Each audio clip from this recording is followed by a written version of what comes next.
আসসালামু আলাইকুম ওয়া রাহমাতুল্লাহি ওয়া বারাকাতুহু। মহান আল্লাহ পাকের দরবারে শুকরিয়া, আলহামদুলিল্লাহি রাব্বিল আলামিন। বিখ্যাত লেখক ডক্টর রাবি তান্নাব রশি তিনি তার বিখ্যাত গ্রন্থে লিখেছেন যে তুমি যদি জানতে চাও যে মহান রব আল্লাহ সুবহানাহু ওয়া তাআলা তোমাকে কিভাবে দেখতে চান বা আল্লাহ তাআলার সাথে তোমার সম্পর্ক কেমন, এটা যদি তুমি জানতে চাও তাহলে তুমি লক্ষ্য করো যে আল্লাহ সুবহানাহু ওয়া তাআলা তোমাকে কিভাবে কোন কাজে ব্যস্ত রেখেছেন। যদি তোমাকে জিকির আজগারে আল্লাহ সুবহানাহু ওয়া তাআলা ব্যস্ত রাখেন তাহলে তুমি এটা জেনে রাখো যে আল্লাহ তাআলা তোমাকে স্মরণ করতেছেন, তোমাকে স্মরণে রাখতেছেন।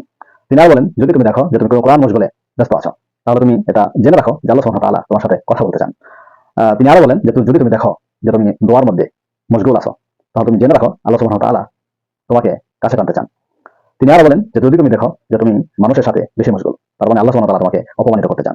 যদি তুমি দেখো যে দুনিয়ার সাথে তুমি বেশি সম্পর্কিত, বেশি জড়িয়ে গেছো, দুনিয়া নিয়ে খুব বেশি তুমি মশগুল ব্যস্ত, তাহলে তুমি জেনে রাখো যে আল্লাহ সুবহানাহু ওয়া তাআলার থেকে তুমি অনেক দূরে আস্তে আস্তে সরে যাচ্ছ। সুতরাং তুমি তোমার দুনিয়ার কর্মকাণ্ডের মধ্য দিয়েই তুমি এটা উপলব্ধি করতে পারবে, তুমি এটা বুঝতে পারবে যে আল্লাহ তাআলা তোমার সাথে কি আচরণ করতেছেন, আল্লাহ তাআলা তোমার সাথে কি সম্পর্ক রাখতেছেন। সুতরাং আমরা আমাদের কর্মকাণ্ডের মধ্য দিয়ে আমরা নিজেরাই জেনে নিতে পারি যে আল্লাহ তাআলার সাথে আমার সম্পর্ক বা আল্লাহ সুবহানাহু ওয়া তাআলার সাথে আমার সম্পর্ক কেমন। সুতরাং আমরা অ্যানালাইসিস করি, আমরা বিশ্লেষণ করি যে আমরা আসলে কোথায় আছি, কোন সম্পর্কে আছি। আল্লাহ তাআলা বুঝবার তৌফিক দান করুক।